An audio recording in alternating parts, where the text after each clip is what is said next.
Welcome to S6 TV Telugu news బులెటిన్ల ముందుగా headlines. బూతుల పార్టీ మాటలకు విలువ లేదు Anagani Satyaprasad.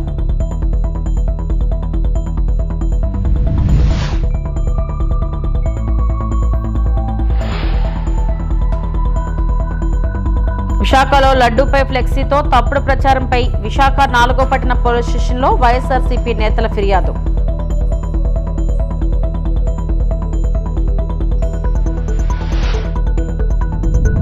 Phone tapping case విచారణకు సిద్ధమే, కవిత స్పష్టం.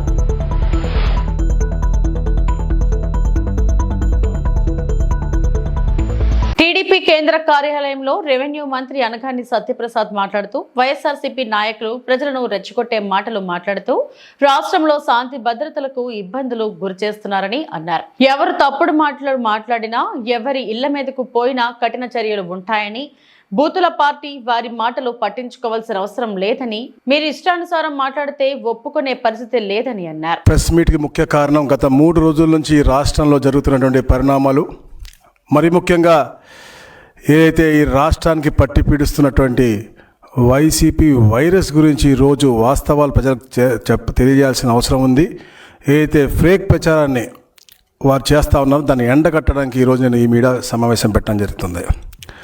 నేను ఒకటే అడుగుతా ఉన్నాను వైసీపీ నేతల్ని, వారి యొక్క అధ్యక్షుడైనటువంటి జగన్మోహన్ రెడ్డి గారిని కూడా ఒకటే అడుగుతా ఉన్నాను, మీ రాజకీయ సిద్ధాంతం ఏంటి? కేవలం బూతులు తిట్టడము, అలాగే అనైతిక వ్యవహారాలు, కులాలు మతాలు అందరి మీద చిచ్చులు పెట్టి అన్నిటినీ వాడుకుని రాజకీయ లబ్ధి పొందాలంటే మీ ధ్యేయం అని నేను అడుగుతా ఉన్నాను.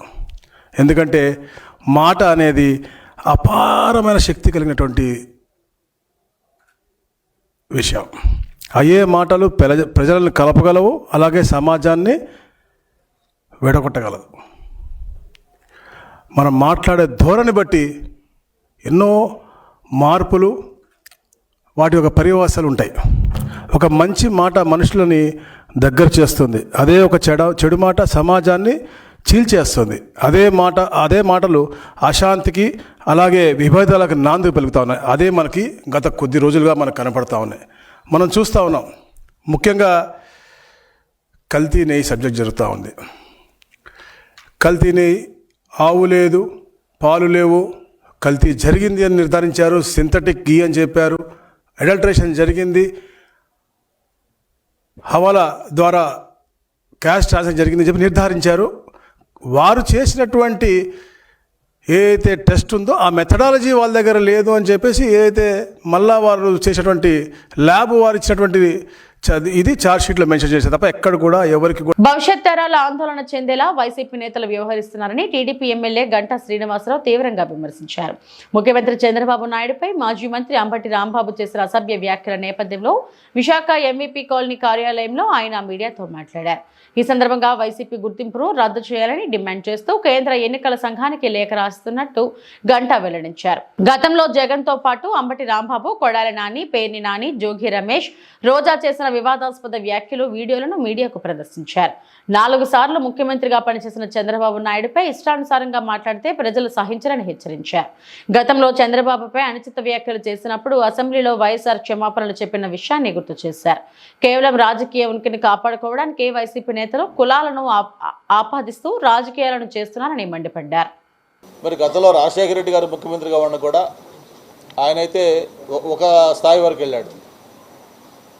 అసెంబ్లీలో చంద్రబాబు నాయుడు గారిని నీ తల్లి కడుపులో ఎలా పుట్టావు అని నువ్వు ఆలోచించుకునే విధంగా మాట్లాడితే ఆ రోజు అది పెద్ద సెన్సేషన్ అయింది. అంటే డెమోక్రసీలో ప్రతి ఒక్కరు కూడా ఆ రోజు రాజశేఖర రెడ్డి గారి మాట్లాడిన మాటల్ని అందరూ ఖండించారు. అంటే చివరికి రాజశేఖర రెడ్డి గారు కూడా బహిరంగ క్షమాపణ చెప్పాడు. ఆ విషయంలో నేను మాట్లాడిన ఉద్దేశం అది కాదు, నేను అలా మాట్లాడకుండా ఉండాల్సింది, నేను అలా మాట్లాడింది అది ఆయన మనోభావాలు కానీ దెబ్బతింటే క్షమించని చెప్పి ఆయన బహిరంగ క్షమాపణ చెప్పడం కూడా జరిగింది. అంటే ఆ రోజులకి అది ఒక పెద్ద వింత పోకడ. మరి దాన్ని మించిపోయి ఈరోజు రాష్ట్రంలో వైఎస్ఆర్ పార్టీ ఆవిర్భావం, ఆ పార్టీ ఆవిర్భావం కూడా ఎలా జరిగిందో ఒకసారి మనం అందరూ ఆలోచించుకోవాల్సిన అవసరం ఉంది. ఆ పార్టీ పుట్టుక, ఆ పార్టీ ఎదిగిన తీరు, ఆ పార్టీ 5 ఏళ్ళు ముఖ్యమంత్రిగా జగన్మోహన్ రెడ్డి పనిచేసిన తీరు, ఆ తర్వాత ప్రజల చేతికారానికి గురయ్యి ఈరోజు 11 సీట్లకు పరిమితమయ్యి అసెంబ్లీలో కూడా అడుగు పెట్టలేక ముఖం చూపించలేక సిగ్గుపడుతున్న జగన్మోహన్ రెడ్డి అధ్యక్షుడిగా ఉన్న వైఎస్ఆర్ పార్టీ, ఆ పార్టీ నాయకుల యొక్క వైఖరి ఏంటి, వాళ్ళ ప్రవర్తన ఏంటి, ఇవన్నీ కూడా చూసిన తర్వాత సభ్య సమాజం సిగ్గుతో తల వంచుకునే విధంగా ఈరోజు ఆ నాయకుల యొక్క ప్రవర్తన ఉంటుంది. సరే, ఇది ఒక్కొక్కటి చూసుకుంటే మామూలుగా పెద్దలు సామెత చెప్తారు, ఆవు చేలో వేస్తే దూడ గట్టును వేస్తుందని చెప్పని. ఆ పార్టీ అధ్యక్షుడు సాక్షాత్తు ఒక ముఖ్యమంత్రిగా పనిచేసిన జగన్మోహన్ రెడ్డి మాట్లాడే మాటలు విన్న తర్వాత ఈరోజు సోకాల్డ్ మొన్న జరిగిన నాయకులు కానీ, లేకపోతే గతంలో మాట్లాడిన నాయకులు కానీ, వాళ్ళు మాట్లాడిన మాటలు ఇవన్నీ కూడా మనం పెద్దగా చెప్పుకోవాల్సిన అవసరం లేదు. ఎందుకంటే వాళ్ళ డిఎన్ఏలోనే ఆ సంస్కృతి ఉంది, ఆ పార్టీ డిఎన్ఏ అలాంటిది. ఒక్కసారి ఎవరెవరు ఏం మాట్లాడారనేది ఒకసారి మళ్ళీ మనందరం కూడా రికలెక్ట్ చేసుకోవాల్సిన అవసరం కూడా ఉంది.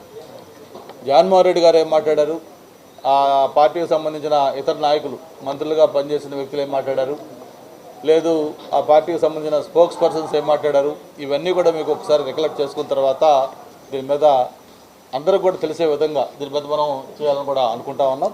ఒక నిమిషం మీకు అది వాళ్ళ ఇవి కూడా చూపించాలనుకుంటున్నాను.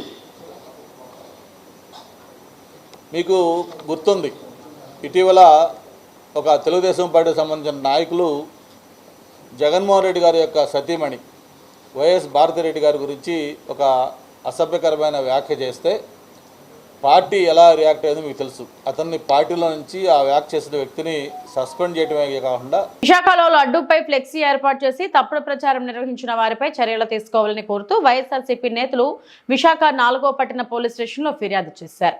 ఈ సందర్భంగా వైఎస్ఆర్సీపీ నాయకులు మాట్లాడుతూ ఇటీవల నగరంలో లడ్డూ అంశాన్ని రాజకీయ రంగు పులుముతూ ప్రజలను తప్పుదోవ పట్టించేలా ఫ్లెక్సీలు ఏర్పాటు చేయడం తీవ్రంగా ఖండనీయమని అన్నారు. నిరాధార ఆరోపణలు, తప్పుడు సమాచారంతో ప్రజల్లో గందరగోళం సృష్టించే ప్రయత్నం జరుగుతుందని ఆవేదన వ్యక్తం చేశారు. ఇలాంటి తప్పుడు ప్రచారం వల్ల మతపరమైన భావోద్వేగాలు దెబ్బతిని శాంతి భద్రతలకు భంగం కలిగే ప్రమాదం ఉందని తెలిపారు. బాధ్యత లేని విధంగా ఫ్లెక్సీలు ఏర్పాటు చేసిన వ్యక్తులను గుర్తించి చట్టపరంగా కఠిన చర్యలు తీసుకోవాలని పోలీసులను కోరారు. ప్రపంచవ్యాప్తంగా కోట్లాది మంది భక్తులు యొక్క నమ్మకాన్ని, విశ్వాసాన్ని దెబ్బతీస్తూ సాక్షాత్తు కలియుగ దైవం శ్రీ వెంకటేశ్వర స్వామి వారి భక్తుల ఆగ్రహానికి గురై చీచి ఇంత నీచానికి పాల్పడతారా, ముఖ్యమంత్రి హోదాలో ఉన్నటువంటి వ్యక్తులు, ఉప ముఖ్యమంత్రి హోదాలో ఉన్నటువంటి వ్యక్తులు వారి రాజకీయ ప్రయోజనాల కోసం వెంకటేశ్వర స్వామి భక్తుల మనోభావాలను కూడా దెబ్బతీశారా అని రాష్ట్ర ప్రజలందరూ కూడా వీరు చేసిన నిర్వాకానికి, వీరు చేసిన పాపానికి, వీరు చేసిన అపచారానికి, వీరు చేసిన ఘోరానికి ప్రజలందరూ కూడా చేదరించుకున్న తరుణంలో ఈరోజు ఏదో విధంగా ప్రజల్ని తప్పుదోవ పట్టించాలనే ఉద్దేశంతో అడ్డంగా బుక్ అయిన చంద్రబాబు నాయుడు గారు ఆయనలో ఉన్న నియంతని బయటికి తీసి రాష్ట్ర వ్యాప్తంగా ఎవరైతే ఈ రాష్ట్రంలో జరుగుతున్న దౌర్జన్యాలు, గూండాగిరి, అక్రమ అరెస్టులు, అక్రమ దాడులపైన ఎవరైతే ప్రశ్నిస్తున్నారో వారందరినీ కూడా తెలుగుదేశం కార్యకర్తల చేత, తెలుగుదేశానికి సంబంధించిన గూండాల చేత దాడులు చేయించి, హత్యాయత్నాలు చేయించి అక్రమ అరెస్టులు చేసే ప్రయత్నం చేస్తూ ఉన్నారు. ఈరోజు ముఖ్యమంత్రి హోదాలో ఉన్నటువంటి వ్యక్తి తన దద్దమ్మ పాలనతో, తన అసమర్థ పాలనతో ఎన్నికలకు ముందు ప్రజలకు ఇచ్చిన వాగ్దానాలను కానీ, హామీలను కానీ నెరవేర్చలేక ఈరోజు ఈ రాష్ట్రంలో శాంతి భద్రతలు ఒక ముఖ్యమంత్రి హోదాలో ఉన్నటువంటి వ్యక్తే ఒక అసమర్థతతో, ఒక దద్దమ్మ పాలనతో ఈరోజు శాంతి భద్రతలు విఘాతం కలిగించే కార్యక్రమాలు ఈ రాష్ట్రంలో చేస్తున్నారు. ఫోన్ ట్యాపింగ్ కేసులో తనను విచారణకు పిలిస్తే వెళ్తారని తెలంగాణ జాగృతి అధ్యక్షురాలు కవిత స్పష్టం చేశారు. విచారణకు పిలవడానికి తప్పుపడుతూ కేటీఆర్ మాట్లాడాన్ని తీవ్రంగా ఖండించారు. గుంట నక్కలతో కలిసి నాటకాలు ఆడుతున్న కాంగ్రెస్ ప్రభుత్వం కేసు విచారణను తేల్చడం లేదని ఆరోపించారు. నేనేమంటున్నా బ్రదర్, మన ఏం జరిగిందో నాకు తెలియదు. చట్టానికి ఎవరు కూడా అతీతులు కాదనడానికి మాత్రం మనము ఆలోచన చేసుకోవాలి. సేమ్ థింగ్ నిన్న కేసీఆర్ గారిని ఫోన్ ట్యాపింగ్ పిలిచిన తర్వాత కూడా మళ్ళా వర్కింగ్ ప్రెసిడెంట్ కేటీఆర్ గారు మాట్లాడుతూ అనేకమైన అంశాలు చెప్పారు. విచారణకు పిలవడం నేరము, ఘోరము అన్నట్టుగా మాట్లాడినారు. నేనేమంటున్నా, ప్రజా జీవితంలో ఉన్నప్పుడు అనేకమైన అంశాలు ఉంటే వాటి కాన్సిక్వెన్సెస్ ఫేస్ చేయాల్సి వస్తుంది. సో ట్రాన్స్పరెంట్గా విచారణ కొనసాగడానికి అందరం కూడా సహకరించి ఈ అంశాన్ని ఎంత తొందరగా క్లోజ్ చేస్తే అంత మంచిది. Thank you. నేనేం తప్పు పట్టట్లే. నేనేమంటున్నా, వారు మాట్లాడిన మాటలు చూడండి. ఎట్లా అయితే మంచోడైనా చెడ్డోడైనా మేము చెప్పిన వాళ్ళకే ఓటేయాలన్నారో అసలు మమ్మల్ని విచారణకే పిలవద్దు అన్నట్టు మాట్లాడుతున్నాం. అసలు ఆ సిచ్యువేషన్ ఎందుకు వచ్చింది? ఇన్ని రోజులు పిలవలేదు కదా కేసీఆర్ గారిని విచారణకు. ఇప్పుడు ఆ సిచ్యువేషన్ వచ్చింది కదా. ఆ సిచ్యువేషన్ ఎందుకు వచ్చిందో ఇప్పటికన్నా అంతర్గతంగా వాళ్ళు పరిశీలన చేసుకోవాలి. ఒకటి. రెండు, ఒకవేళ పిలిచిండ్రు అనుకోండి విచారణకు, పోక తప్పదు. ఇప్పుడు రేపు నన్ను పిలిచినా పోతా. నన్ను కూడా అప్పుడు ఈడీసీబీఐ పిలిస్తే పోతే కదా. నేను చేసినా నేరం చేయలేదా అనేటటువంటిది నేను చేయలేదని నా మనసుకు తెలుసు, కానీ అది ప్రూవ్ అవ్వాలి కదా. ఇప్పుడు కూడా అదే జరుగుతుంది. సో చట్టానికి అందరం కూడా సహకరించాలి. పిలిచినప్పుడు పోతాం. కాకపోతే ఆ యొక్క ఆలోచన విధానం ఏదైతున్నదో అందులో మార్పు రానంత కాలం బీఆర్ఎస్ పార్టీని మాత్రం ఎవడు కూడా బాగు చేయలేడు. తప్పకుండా చట్టానికి సహకరిస్తాం కదా. చట్టానికి సహకరించకుండా ఎందుకుంటాం? వెళ్తాం.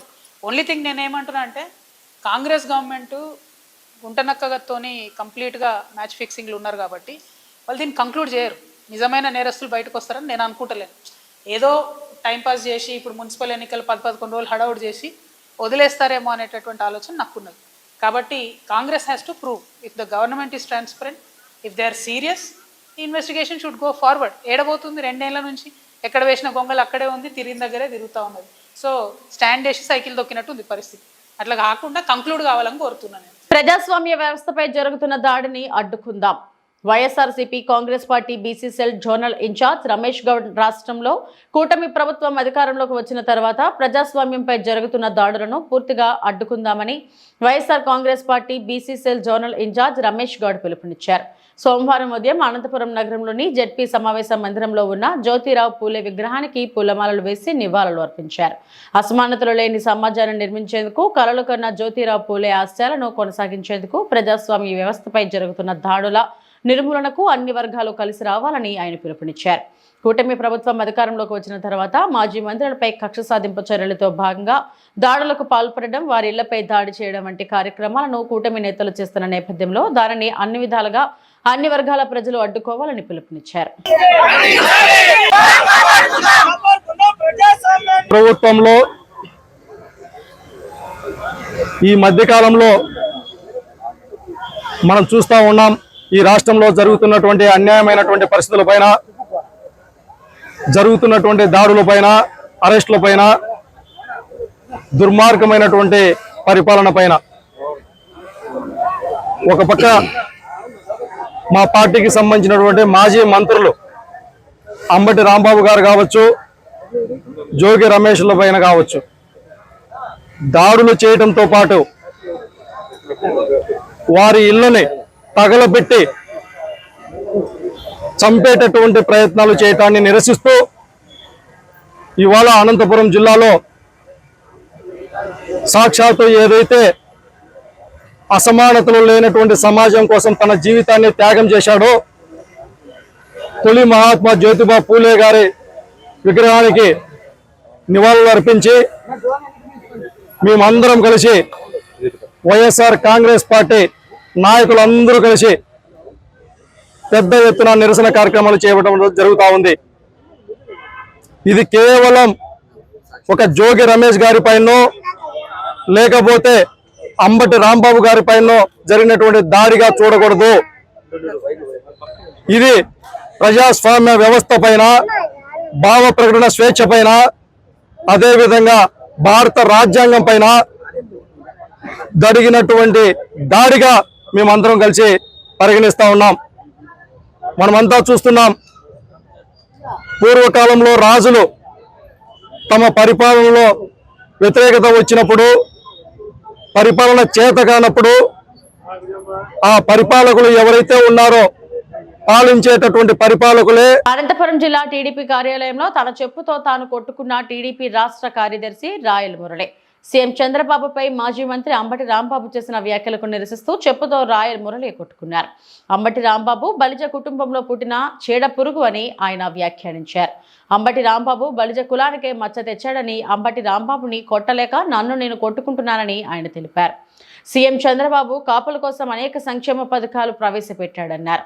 అధికారంలో ఉన్నప్పుడు జగన్ కాపులకు ఏం చేశాడో అంబటి చెప్పాలన్నారు.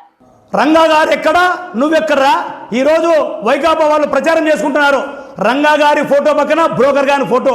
రంగా గారి విగ్రహాలు విజయవాడ మొదలుకొని విజయనగరం వరకు నెలకొల్పిన ఘనత రంగా గారి చరిత్ర. ఈరోజు తెలుగు రాష్ట్రాలే కాదు ప్రపంచ దేశాల్లో నీ కటౌట్లకు నీ చిత్రపటాలకు చెప్పులతో కొడుతున్నారా? మేము కాపు కులంలో పుట్టి చాలా తప్పు, మా కులంలో పుట్టి నువ్వు తప్పు చేసినావు కాబట్టి మేము సాటి కులస్తులుగా నిన్ను చెప్పుతో కొట్లాక మా చెప్పులతో మేమే కొట్టుకుంటామరా. యూజ్లెస్ ఫెలో బ్రోకర్గా ముఖ్యమంత్రి గారు మీరు క్షమాపణగా మేము ఒకటే చెప్తున్నాం. మేము దయచేసి మీ సహనాన్ని మీ ఓపికని మీరు అద్దులు ఉన్నాయో కానీ మాకైతే అద్దులు లేవు. చాలా బాధాకరమైన విషయం. ఈ రాష్ట్రం కోసం నిరంతరం పనిచేసే మీరు మిమ్మల్ని ఇలా దూషిస్తూ ఉంటే మేము చాలా బాధపడుతున్నాం. ఈ రాష్ట్రంలో సిగ్గు తెచ్చుకుంటున్నాం. శ్రీకృష్ణదేవరాయలు గారు ఎన్నో సంవత్సరాల క్రితం కట్టిన చెరువులు ఆయన పేరు ఈ రోజు వరకు కూడా తలుచుకుంటున్నారు. మా కాపు కులంలో పుట్టి తప్పు చేసినవరా యూజ్లెస్ ఫెలో, నిన్ను చెప్పుతో కొడితే మాకు పాపము. మేము కొట్టుకోలేక కాపు కులస్తుడిగా కాపు కార్పొరేషన్ డైరెక్టర్గా నేను పనిచేశా. కాపు కులస్తునిగా నువ్వు చేసిన పనికి ఎందరో మహిళలు మేధావులు అంతా రోడ్ల మీదకి చెప్పులతో నీ చిత్రపటాలు కొడుతున్నారు. నేను కాపు కులస్తునిగా నేనే నా చెప్పుతో కొట్టుకుంటున్నారా? యూజ్లెస్ ఫెలో జగన్మోహన్ రెడ్డి గారు వెంటనే ఇలాంటి కామాంధుని పార్టీ నుంచి బహిష్కరించి సస్పెండ్ చేయాల్సిందిగా కోరుతున్నాం. తిరుమల లడ్డు ప్రసాద విషయంలో సిబిఐ రిపోర్ట్ తర్వాత చంద్రబాబు ఆత్మరక్షణలో పడ్డారని, డైవర్షన్ పాలిటిక్స్ లో భాగంగానే వైఎస్ఆర్సీపీ నేతలపై ఆయన దాడులు చేయిస్తున్నారని వైఎస్ఆర్సీపీ జిల్లా అధ్యక్షుడు టీటీడీ మాజీ చైర్మన్ భూమన కరుణాకర్ రెడ్డి అన్నారు. సోమవారం ఆయన మీడియాతో మాట్లాడారు. సిబిఐ తన నివేదికను కోర్టుకు సబ్మిట్ చేసిన తర్వాత పూర్తిగా ఆత్మరక్షణలో పడిపోయి తప్పు చేసింది మనమే అని వాళ్లకు అర్థమైపోయి ఎదురుదాడికి ప్రయత్నం చేయాలన్న ఆలోచనతో రాష్ట్ర వ్యాప్తంగా నెయ్యిలో కల్తీ దొంగలు లడ్డూ దొంగలు వీరేనని జగన్ గారు, మా నాయకుడు, నేను, సుబ్బారెడ్డి మా ముగ్గురి ఫోటోలతో రాష్ట్రమంతా కూడా అనైతికమైనటువంటి ఫ్లెక్సీలను ఏర్పాటు చేశారు. దీని మీద కావాలనే అయినా కూడా జనం నమ్మే పరిస్థితి పోయింది కనుక ఉద్దేశ్యపూర్వకంగా పని కట్టుకొని యాదృచ్ఛికంగా కాదు, భావోద్వేగపూరితంగా కాదు, పక్కా ప్రణాళికతోనే వైఎస్ఆర్ కాంగ్రెస్ పార్టీ నాయకుల మీద ఏదో ఒక నెపం మోపి వాళ్ల మీద దాడి చేయాలా అన్న ఆలోచనతోనే అంబటి రాంబాబు గారు తను అన్నటువంటి మాటలకు క్షమాపణలు చెప్పినా కూడా సహించలేకుండా చంద్రబాబు గారి ముఠా ఆయన ఇంటి మీదకి 3,000 మంది రౌడీ మూకలను పంపి, ఆ రౌడీ మూకలలో కూడా తెలుగుదేశం పార్టీకి సంబంధించినటువంటి కార్యకర్తలు, నాయకులే కాకుండా యాంటీ సోషల్ ఎలిమెంట్స్ ని పురికొల్పి జోగి రమేష్ ఇంటి మీద, రాంబాబు గారి ఇంటి మీద దాడి చేయించిన మాట పచ్చి వాస్తవం. మేము రాంబాబు అన్నటువంటి మాటను ఏ రకంగానూ కూడా సమర్థించము. ఆయన చేసింది తప్పు, పొరపాటు అని చాలా స్పష్టంగా చెప్పటం జరిగింది. ఆయన కూడా అంగీకరించి క్షమాపణలు కోరటం జరిగింది. కానీ డైవర్షన్ పాలిటిక్స్ లో భాగంగా భరించలేని చంద్రబాబు గారి పార్టీ, జనసేన పార్టీ ఈ రకంగా రాష్ట్రమంతా ఓ విధ్వంసకర రాజకీయాన్ని చేయటానికి దాన్ని సాకుగా తీసుకొని మా మీద దాడి చేస్తున్నది. సిట్ ఇచ్చినటువంటి రిపోర్టులో ఎక్కడ యానిమల్ ఫ్యాట్ కలపలేదు అన్నటువంటి విషయం తెలిసిపోయింది. మేము చాలా స్పష్టంగా చెప్పటం జరిగింది. సిబిఐ ఎంక్వైరీలో కల్తీ నెయ్యి జరిగింది అని వాళ్ళు రిపోర్ట్ ఇచ్చినారు.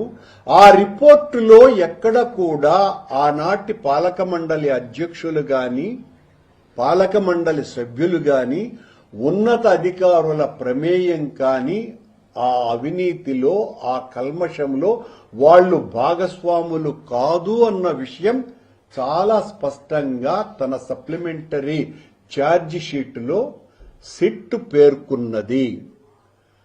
ఆ సిట్ నివేదికలోనే వాళ్ళు మరింత విస్పష్టంగా టీటీడీలో ఉన్నటువంటి కొద్దిమంది అధికారులు, టెక్నికల్ ఎక్స్పర్ట్స్, ఆ ఎక్స్పర్ట్స్ కూడా తెలుగుదేశం పార్టీ హయాం నుంచి ఉన్నటువంటి వాళ్లే, అంతకు పూర్వం నుంచి కూడా ఉన్నటువంటి విజయభాస్కర్ రెడ్డి లాంటి వాళ్ళు, ఎప్పటి నుంచో టీటీడీలో పనిచేస్తున్నటువంటి అధికారులు, అలాగే నెయ్యిని సరఫరా చేసినటువంటి సరఫరాదారులు, వీళ్ళందరూ కుమ్మక్కై అవినీతికి పాల్పడి నెయ్యిలో కల్తీని వాడినారు అని వాళ్ళు చాలా. తెలంగాణ పురపాలక ఎన్నికల్లో అభ్యర్థులు గెలిపే లక్ష్యంగా వినూత్న ప్రచారాలు చేస్తున్నారు. ఇందులో భాగంగా ఒక్కొక్కరు తమదైన శైలిలో ప్రచారంలో దూసుకెళ్తున్నారు. భద్రాద్రి కొత్తగూడెం జిల్లా అశ్వారావుపేట పురపాలక ఎన్నికల్లో కాంగ్రెస్ అభ్యర్థి ప్రచారం అందరి దృష్టిని ఆకర్షించింది.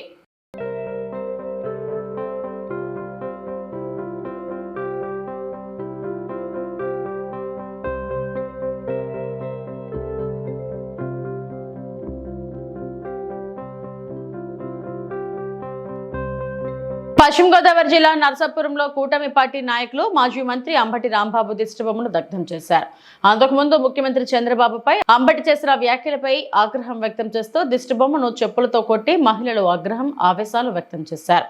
ఈ సందర్భంగా కాపు కార్పొరేషన్ చైర్మన్ కొత్తపల్లి సుబ్బారాయుడు మాట్లాడుతూ అంబటి వ్యవహార శైలి మార్చుకోవాలన్నారు. రాష్ట్ర మత్స్యకార అభివృద్ధి కార్పొరేషన్ చైర్మన్ కొట్ల పెద్దిరాజు మాట్లాడుతూ అంబటికి ఆంబోతుల అరవడం తప్ప ఏమీ తెలియదని ఎద్దేవా చేశారు.